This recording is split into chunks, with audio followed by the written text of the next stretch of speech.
get is y'all don't know anything about racing. This is true. You're right. You're in the wrong show. Yeah. You're watching the wrong show if you want to hear like super engineer stuff.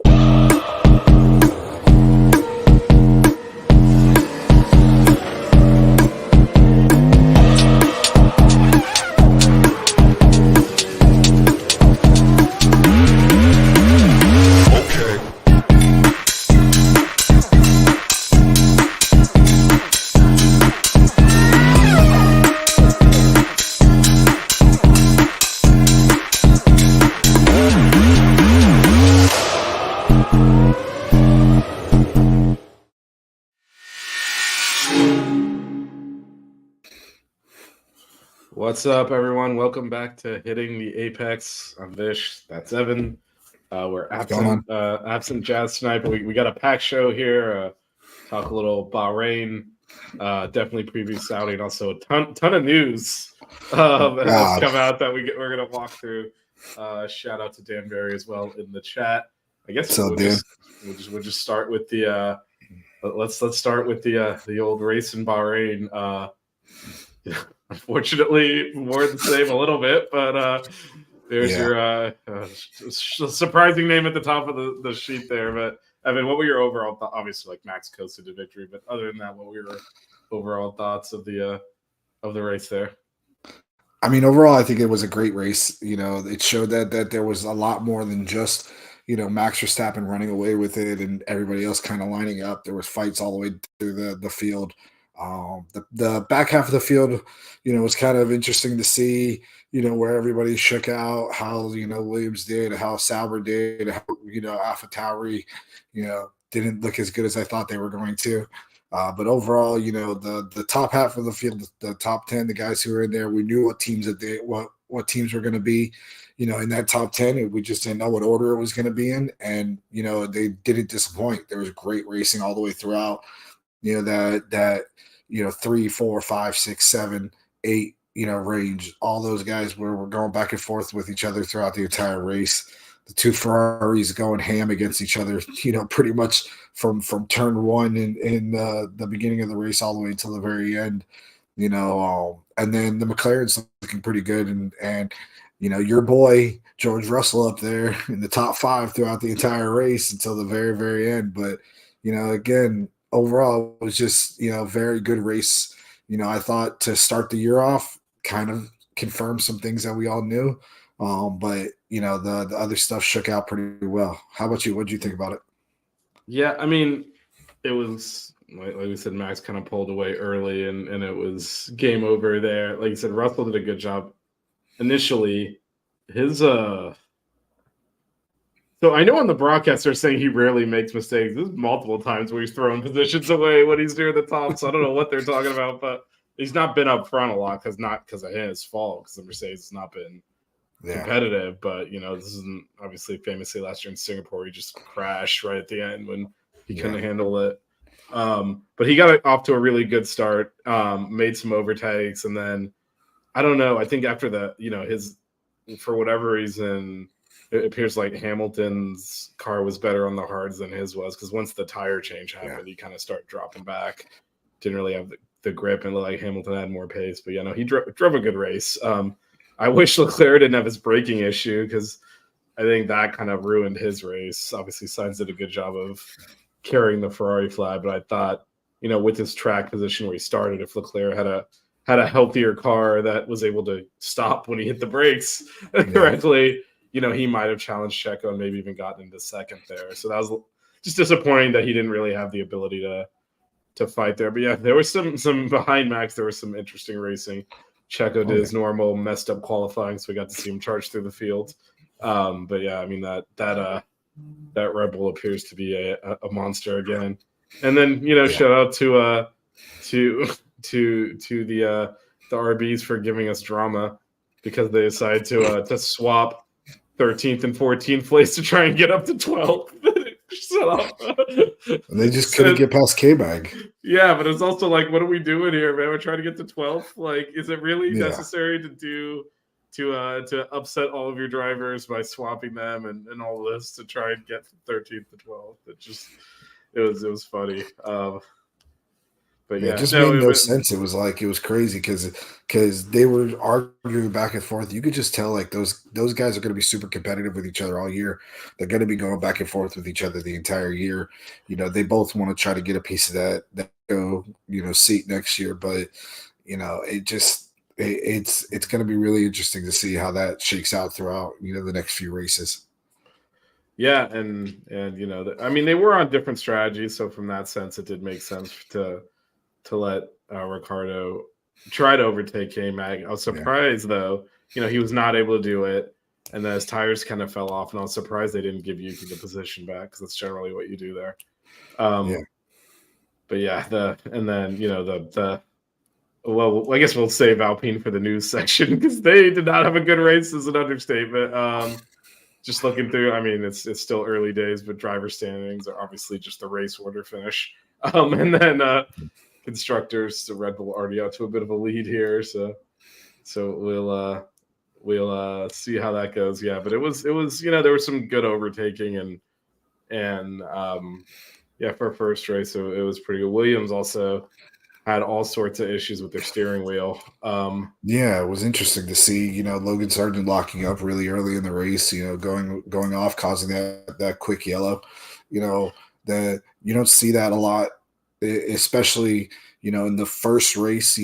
There's always going to be little hiccups like that. So you're always going to see little things like that, but overall, it was a pretty decent race when it comes to reliability wise. I mean, I don't think did we have a single car back out for the entire race? Or I think everybody pretty much finished. If I'm not mistaken. It was just there was little hiccups here and there. There was, Leclerc with his car locking up. There was the issue with the Williams with with the steering wheel not working right. But overall, it was a good show. And actually, I talked to a friend of the show, Gabe, who was an engineer at Mercedes for 7 years.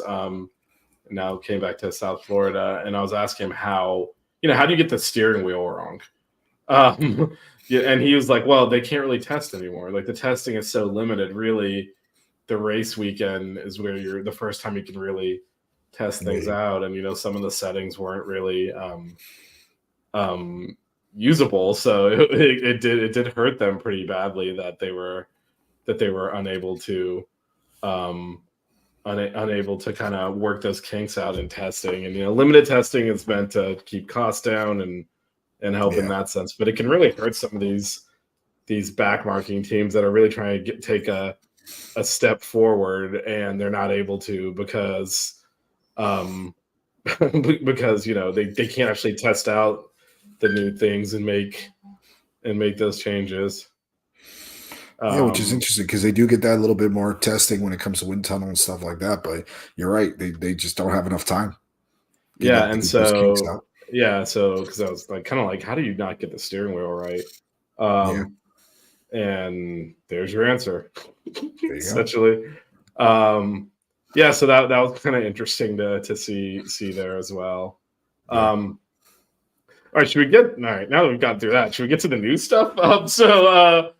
So I guess let's start with the team at the top and Red Bull and Christian Horner. So he was cleared of wrongdoing by Red Bull on Friday. I'm sure everyone's aware in the offseason there were accusations made against him. So immediately after he was cleared, a Google Drive of text exchanges was emailed out to all the journalists that cover F1, the president of FIA, everyone in the paddock. Everyone got it so much. I was expecting an email. Yeah, I know. I was like, how are we not on the list? And I feel left out. Like, how did we not get included on that? It's like everybody got that text or that Google Drive. It's like it was such a big drop, and just as soon as it happened, everybody was writing about it. Everybody was posting about it. Everybody. And we're not gonna we don't traffic in unverified rumor mongering here, so we're not gonna go into details. But I think the part that is more relevant is that there's already a little bit of tension between the Verstappen camp and Horner, and now Yas has gotten involved and kind of basically said he needs to leave. He's distracting everyone, and is also on the side meeting with Toto Wolff been talking to Mercedes. So let's start with the first part first. Do you think that sort of pressure will cause changes at Red Bull? I mean, realistically, no. Christian Horner is somebody who we all know is a figurehead in the sport. He's not just a team principal. Like between him and Toto, those are the two, main, you know, um, team principals for Formula One. Those are the two most popular. Those are the two that have the most power. Those are the two, no matter what happens within their team, they're always going to be the two top guys. They're going to have the most say. They're going to have the most pull, when it comes to anything that goes on with Formula One and with the teams and those specific drivers. It's kind of like a Jerry Jones type situation. It doesn't matter how good the Cowboys are. If Jerry Jones says something, NFL is going to listen. You have those type of people in that particular sport that just kind of hold that cachet. So yes, this is an issue. Yes, this is something that is going to put a stain, I guess you could say, on an otherwise extremely good career that he's had with Red Bull. He's obviously got a great home life. He's got a great marriage to somebody who has stuck by him with Jerry Horner. She was there with him at the track, for the whole race, pretty much by his side whenever he wasn't, up on the race box.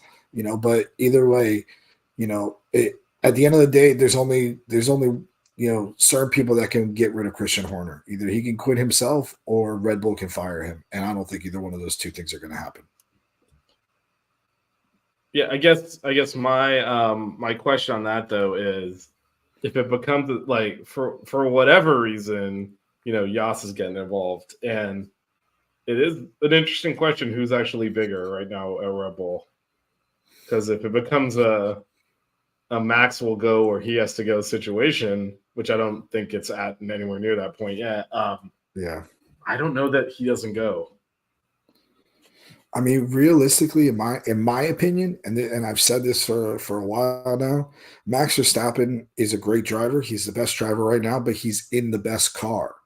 It's one of those situations that, do I think if you put Max in a McLaren and Lando in that Red Bull, I think Lando will beat Max 9 times out of 10. Max is a great driver. We all know this. We all agree with this. But that car is something different. That car is what's making that team as good as it is. Look at how well Checo did going through the field. Yeah, he did have a great qualifying, but he was still right up there in the front. That is the most dominant car in this generation currently. And in that sense, I think as long as Christian Horner, makes that abundantly clear, hey, if Max wants to leave and go to another team, have fun. Go for it. You're going to be second, third, fourth, fifth. You're not going to be first anymore, because we'll bring up somebody right now that'll be able to jump in that car and be able to be fast. Whether it's buying out Lando or Carlos Sainz because of what's happening with him, and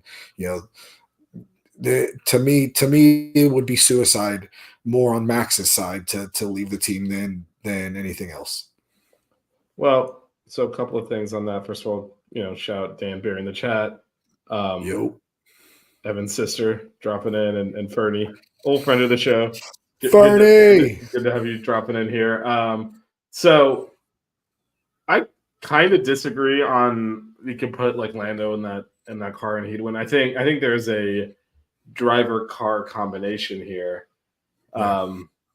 That as your family shows up, that is kind of seamlessly integrated.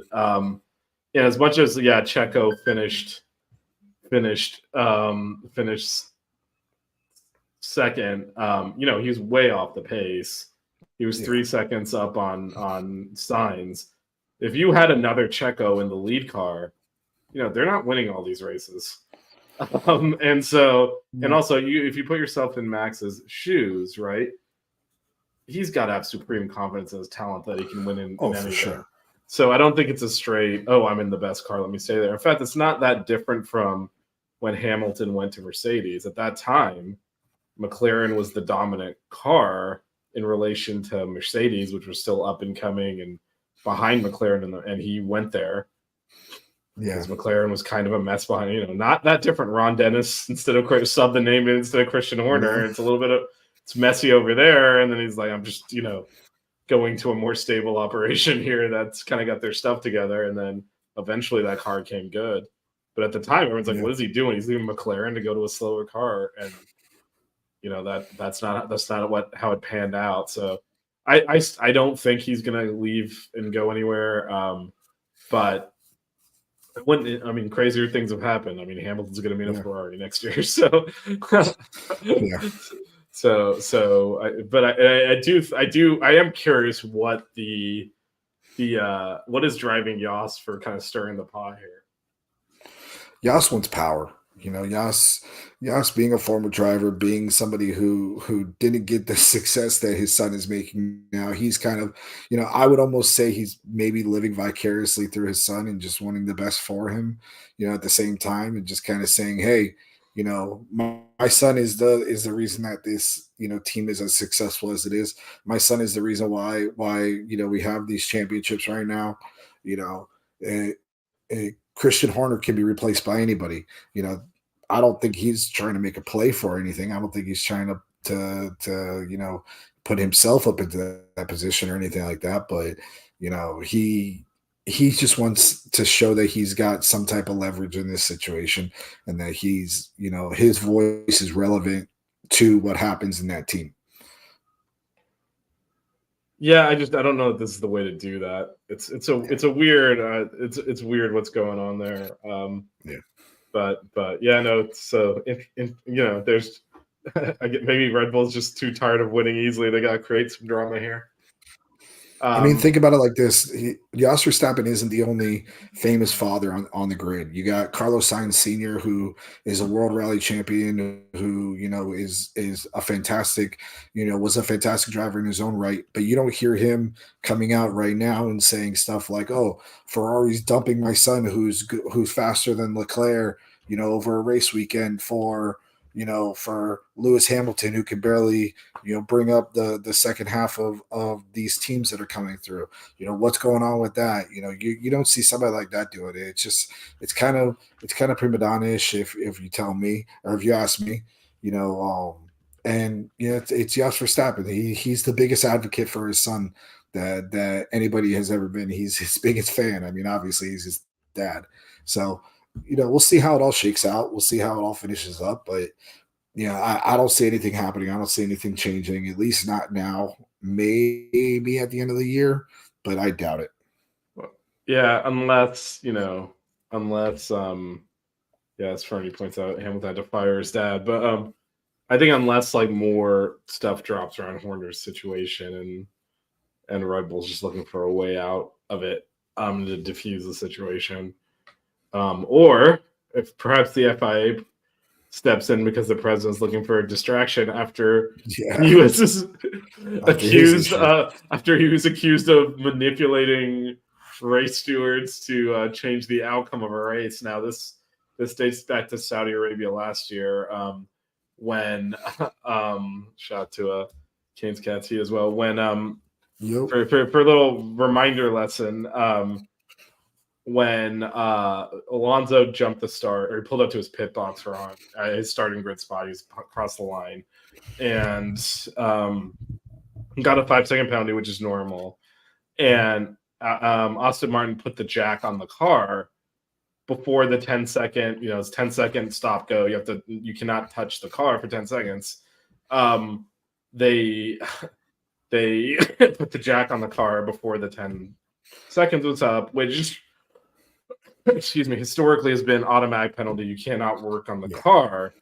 They appealed to the stewards, and the stewards ruled that touching the car wasn't technically working on it, even though it's always been enforced that way, and other teams had gotten similar penalties. Haas had gotten the same penalty for doing the same exact thing, but they overturned the penalty. And then the next week, FIA updated the directives to explicitly say if you touch the car, then there's no wiggle room. Yeah, it's a penalty. So they removed the gray area that the stewards used to change the race result and take the penalty out. Now, at the time it was weird because like everyone always gets penalized for this. How are they reversing it? And it was all stuff about stewards' discretion and all this. It turns out now that it was actually the accusation, which feels like it's true because it's such an oddball ruling, is that the FIA president Mohammed Ben Sulayem actually leaned on the stewards to get the penalty wiped out, and they kind of obliged. Your thoughts on this? I mean, we're talking about guys with supreme power. We're talking about guys that have the ability to make a decision, and everybody else around them says, yes, no problem. Okay, cool. And you have somebody that basically doesn't have to answer to anybody. You're going to get situations like this. This wasn't the only situation that came out of this. Also, there was a new update that said that there was he was trying to disqualify Las Vegas last year from being actually on the race calendar. They were trying to say there was an ESPN report that came out that said that the same whistleblower that came out about the Fernando Alonso situation, brought up the situation in Vegas, where again, they're saying that Liberty Media, it's basically becoming a Liberty Media versus the FIA or Formula One's governing or owning body versus the governing body. And, it's really starting to get, a little dicey between them. And the whole situation with Fernando Alonso, I mean, you got to be consistent. That's what everybody always says. That's what, you go back to, the Hamilton versus Verstappen in Verstappen's first championship. We wanted them to be consistent on how they enforce the rules. And that's why we got rid of the FIA president at that time. And we got, the guy who's in the Ben Salah, or how do you pronounce it, the last name? Ben Sulayem, I think. Something like that. Sulayem? Muhammad. Yeah, that's Muhammad. So that's first name basis, I'm sure. There you go. That's why we have him in there now. He was voted to be president of the FIA just a few days after that final race. So it's like, we wanted the consistency. We wanted the structure. We need that, or you need that in Formula One, because that's what Formula One is all about. It's all about the formula. It's all about, following those rules. And if the governing body isn't following them to the letter of the law, then, what's to say everybody else needs to? Yeah, and I mean that's the thing that's like always, and that's something that's changed in the last few years, because there's always been like controversies. Was this fair? Was this not fair? But they've been pretty strict in terms of, we're going to apply the rules to the best of our ability on an equal footing, even if it's ridiculous, even if it's seemingly, unfair. I mean, famously, Hamilton, the year he won his first championship, was disqualified for overtaking off track, letting, I believe it was Raikkonen back through, and then immediately overtaking him, and they disqualified him, saying he gained an advantage going off the track, and then they had to clarify the rules. And they said, no, the rule is you can't gain an advantage, and clearly, like, you still had momentum, you just let him through, and so they had to clarify that was allowed, which is now why you see a little gamesmanship around letting some people through and all that. And so it's always been an evolutionary process. It's never been like static, but there's always been striving to be consistent and clear. Yeah. And in this instance, fresh off of 2021, like you said, where it was, I mean, whether you're, a Red Bull fan or a Mercedes fan, that rule was applied completely incorrectly. And there's no discretion to just let cars out of Max's way and not let anyone else through. Like, that's not a thing. You technically had to go another lap under safety car before restart. You can't just restart immediately. Like, they violated every rule in the book to allow Max to overtake him, which he then did. And that's not the way the rules are supposed to be applied, and that's why we have this president in the first place.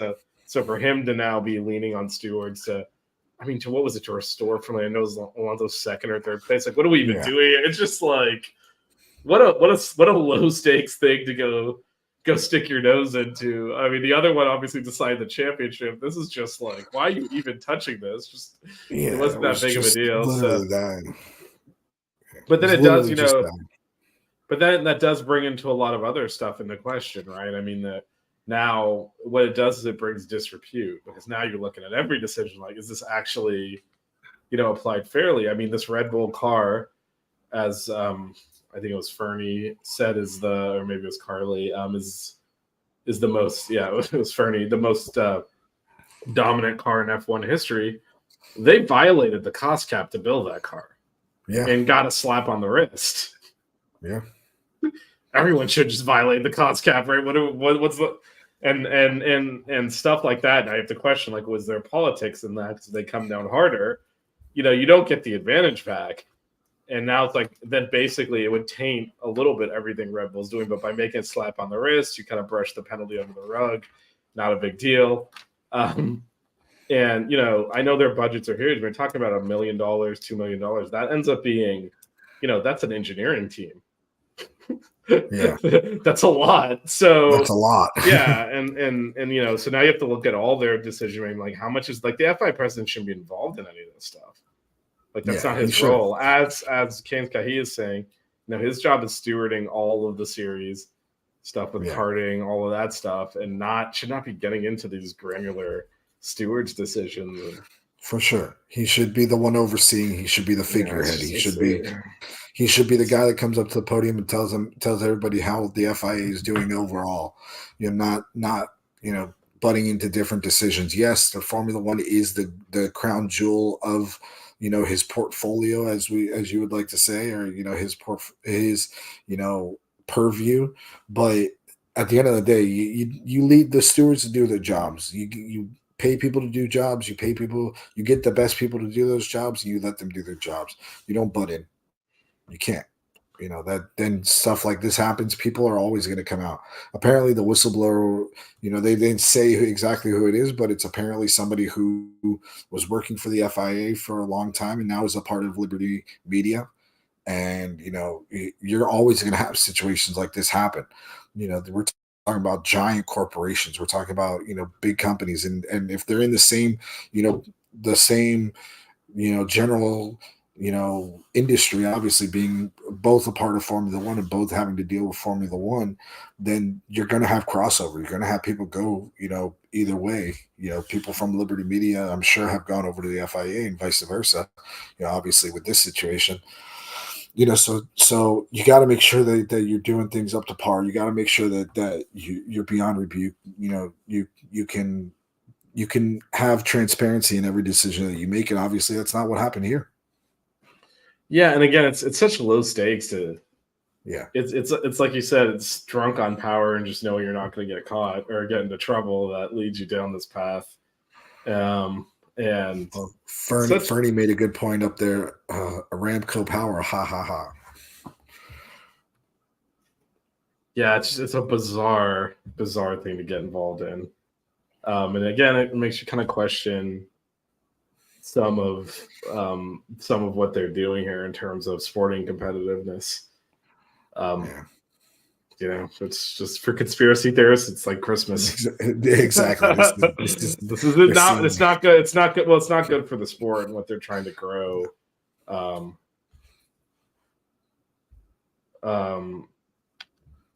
Well, congratulations to that. We're the F1 show, so.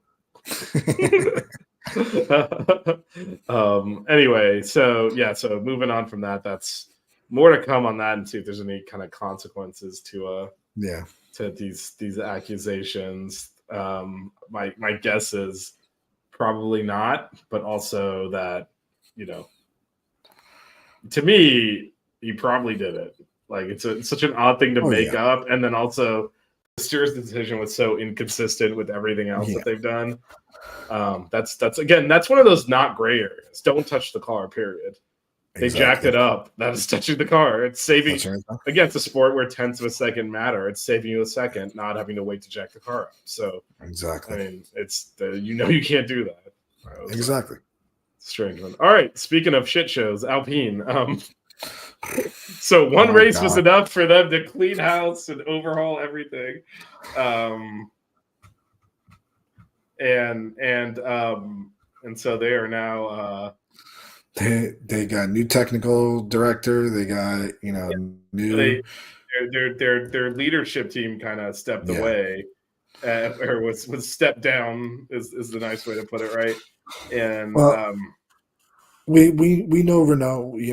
Alpine is a subsidiary of Renault. Renault is one of the biggest car companies in the world. We know that they're not here in America, but overall in the world, they are up there. They are with the Hondas and the Toyotas and the Mercedes in the world view of car companies, and they don't want to be a back marker. That organization, that company does not want to be down there. They want to be up with the likes of the Mercedes and the McLarens and the Ferraris, maybe not quite with the Red Bulls, obviously, but they want to be up there. The fact of the matter is that they're not right now. They had a poor off season. They had, infighting between the two drivers. They wanted to go with this all French lineup, and it just has not worked out. For everybody in the chat who's watched, Drive to Survive, they really focused on how much those two don't like each other on the episode that they had about, I mean, Alpine. that's going way back with personal issues. No, they've and that stuff. They've haven't liked each other for years, which is insane that just because they're two really good drivers overall. But to that, then knowing that past, knowing that history, say, hey, we're going to bring them both on our team. They're both French. Hey, it's going to be great. We're a French team. I mean, you look at this situation. It's like no other team in the entirety of Formula One. None of the other teams want to use that engine. They nobody else uses the Renault engine or the Alpine engine, and it's like that is kind of a defining factor of whether the rest of the grid thinks that you're up to par when it comes to your engine or your team in that situation. You're a manufacturer, but you're the only one that uses any of that stuff. I mean, Ferrari gives their engine to another team. Red Bull, the Hondas are between them and the RBs. Mercedes obviously gives their engine out to damn near everybody. They sell their engine to almost every other team in the entire series. But it's like, just because of that, they're on the back foot. They're down there now. They're fighting with Williams. They're fighting with the RBs. They're fighting with all them down there at the back of the field. And this is what needed to happen. Whether it's going to make a difference, probably not. They're probably still going to be bad, for most of the year. But we'll see how it works out. Yeah, and I think I think the just on terms of the engine, that's one thing with them blocking Andretti from entering. They were going to use Renault engines during the transition, so that hurts them. But it's kind of odd they waited. So they did overhaul the team last year. Remember, Omar Staffauer and all them are out. New team principal. And now they've, one race in, pulled this cord again. It's just, it feels like there's zero stability there. Yeah, there's not. They're just, they're blowing in the wind, as you would say. Yeah, and you do have to kind of wonder now. They were supposed to be an engine supplier to another team that's now been blocked from getting on the grid. You got to wonder if they're at some point going to pull out of the sport because. I mean, it is a cash cow now, the way that they do the revenue sharing. So it would be interesting if that 10th spot did open up. Maybe that would. Well, I think what would end up happening is they probably sell off their assets to someone else, right? I think that's more likely. Yeah, what they would do versus just pulling because they're not going to fail financially. Like you said, it's one of the largest auto manufacturers in the world. Because that's how the F1 used to be, right? These small teams would come in, they couldn't keep up financially and they'd fail. Yeah. That's not going to happen here. But if they decide to pull out of the sport, they can probably sell their spot, which, Andretti would be the odds on to buy that, including probably their engines to use in the interim. But yeah, that would make sense. I don't know exactly what they're doing over there. It's very chaotic. You're dropping your entire technical leadership team and going through structural changes on a in between two races that there's not even a week in between. It's you're going from Bahrain to Saudi Arabia. The race is the next weekend, and you're Yeah. firing after that's not exactly a healthy organization. Yeah. So I mean, yeah, just we'll see. it's interesting to me. Renault was such a big player in the sport in the early 2000s. With Fernando Alonso winning those championships. Those beautiful yellow and blue cars, and then they come back as when they ended up leaving and then ended up coming right back a few years later. It was just like it wasn't the same team. It wasn't the same passion. It wasn't the same excitement. Those early to what was it, 2018, 2019 Renaults with Daniel Ricciardo when he first left Red Bull, 21 or 22, whatever it was, that those cars were just not competitive, and they really haven't been. The most competitive that they've been was in the past year or so, you know, but it's competitive is a relative term when you're saying that they're coming in seventh, eighth, ninth, 10th, you know, with the occasional being able to be up there in the top five. Yeah, and that's top five is not good enough for them, and so Yeah. it's hard to see a light at the end of the tunnel right now with the way that they're not really competing. But we'll see. We'll see if they can. Yeah. It's hard. I mean, if you're firing all these people, one, it's going There's to a be reason. it's also going to be a long year. Yeah. Long year for them. Moving on. There's more racing this week. Saudi Arabia. Jeddah. Yes, very high speed circuit, 50 laps. Excited for this one. Yeah, this is a lot of straights, a power circuit. I'm hopeful that no one gets seriously hurt every time this race comes around because it's not a safe track. No. And yeah, so what are your initial thoughts, impressions, the track, the race this weekend? Jeddah is just a fun track to watch. These cars fly through that track. I mean, it's basically two long straightaways with some S's in between, each one of the ends of it. It kind of looks like a hair clip. It's funny, when you look at it, you think of a bobby pin or something like that. But, it definitely is a fun race, as, Fernie is saying in the chat right now. You like to see some of these high power cars, some of these cars that are better on these faster tracks, like McLaren is one of those cars that are a little bit better on these high speed tracks. I'd like to see how they do here, especially in qualifying, because when you don't have that draft from your teammate in front of you or from somebody else in front of you, or being in a DRS train or something like that, and you're going out there for these qualifying laps, it's going to be really interesting. And these guys, this is a track that's tight as well. So it's not quite on the Monaco level where, these guys are basically brushing the walls on every single turn, but it's still a tight track. It's going to be an interesting race to see. It's going to show us, is Ferrari going to be able to count or be able to make up from some of these hiccups that they had in the last race? The Leclerc's locking up the tires and stuff like that, because the big braking zones in this race are some of the biggest braking zones in Formula One right now. With the what is it, turn, basically the two bookend turns. What is it, 15? I guess that is down there, and then the turn at the very top. Those two turns are some of the biggest braking zones in Formula One right now. Yeah, it's 13 and 27. Yeah, the two hairpins. Yep. Yeah. So, those cars basically come down to, 15, 20 miles per hour going around those things after going almost 200 miles per hour in the previous parts of the lap. So, there's it's a great race for that. And it's going to be really interesting to see, like I said, how it all shakes out. Are we going to see some of these other teams like Williams, who we know have a fast car, in a straight line in these high power circuits? Are they going to be able to, show a little bit more? Is Alex Albon going to be able to, come up a little bit further?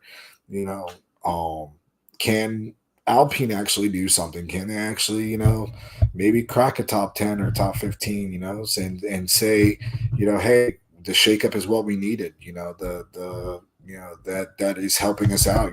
New blood getting in here will help us out. But again, I think it's a great track. It's a fun track to watch, and it's really an interesting track for the racing on Sunday as well.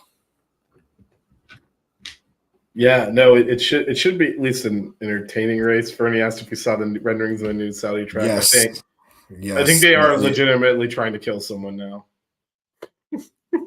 It's like, this was not dangerous enough. Let's kick it up. Exactly. Let's put a hairpin turn off of the side of a. I mean, what, people gonna drive off the edge of the earth if they wreck it there? Like, what the hell was that? It's gonna be they're not gonna stop until we actually have what was it, the Speed Racer movie in real life.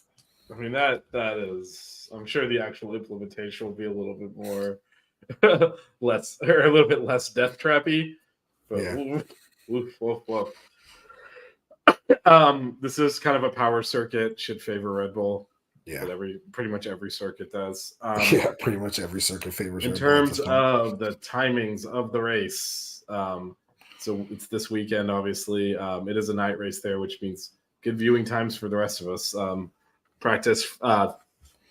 It's another Thursday, Friday, Saturday affair here. I found out why it is that they had these 2 Saturday races. I thought it was pretty interesting. Go for it. I don't know the answer. So Ramadan starts on Sunday, and so they had to have the race before Ramadan.